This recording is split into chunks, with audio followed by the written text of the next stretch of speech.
മക്കളുടെ മുമ്പിൽ ജീവിത പങ്കാളിയെ എപ്പോഴും ഉയർത്തി നിർത്തിയേക്കണം. ഈ കൊച്ചിനെ കിട്ടിക്കഴിഞ്ഞപ്പോ, ഈശോയെ കിട്ടിക്കഴിഞ്ഞപ്പോ മറിയം ഇങ്ങോട്ട് വന്നിട്ട് ഞാൻ എത്ര നേരമായിട്ട് നിന്നെ നോക്കുന്നതാ എന്ന് പറഞ്ഞ് ചാടി കയറാനാണ് എല്ലാ സാധ്യതയുള്ളത്.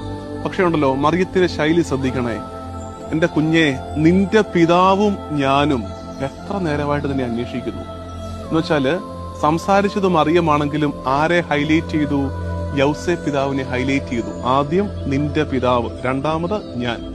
എന്നറിയാമോ, ഈ കുടുംബജീവിതക്കാർക്കുള്ളൊരു മാതൃകയാണത്. മക്കളുടെ മുമ്പിൽ ജീവിത പങ്കാളിയെ എപ്പോഴും ഉയർത്തി നിർത്തിയേക്കണേ. നമ്മുടെ കുഞ്ഞുങ്ങളെ കുറിച്ചും കാലം എഴുതി വെക്കും. ലൂക്ക 2:52. അവർ പ്രായത്തിലും ജ്ഞാനത്തിലും ദൈവത്തിന്റെയും മനുഷ്യരുടെയും പ്രീതിയിൽ വളർന്നു വന്നു. നമ്മുടെ കുടുംബങ്ങളിലും സംഭവിക്കട്ടെ.